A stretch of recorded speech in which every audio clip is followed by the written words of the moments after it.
So how can you put a password on the album in your Android phone? So let's get started. If it's your first time being here on this channel, definitely subscribe for more tips and videos like this one. Okay, so the albums on the Android devices are by default not possible to be locked, right? But there are obviously some ways you can get around it.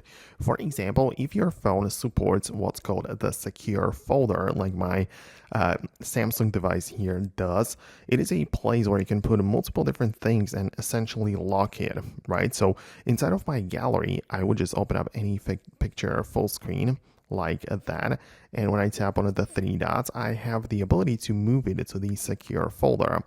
So when I tap on it like this, I have to enter the passcode for that thing, right? And I will have the ability to get inside like that, and essentially the photo will disappear from the built-in gallery and it will be part of the secure folder.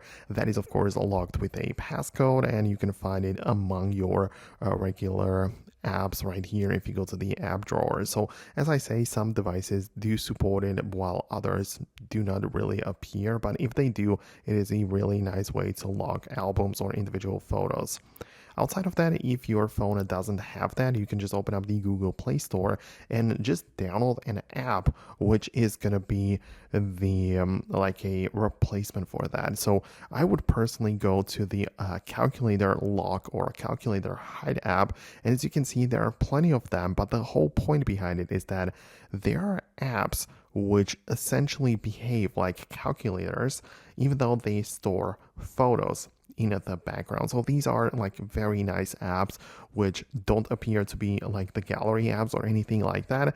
You can set up a passcode to get inside your photo album, and then there you will be able to store and lock your photos from any album or from your gallery in general. So I hope it makes sense. These are the two options which I usually go with. Hit the thumbs up and subscribe for more tips and videos like this one, and I will catch you later in the next videos as well.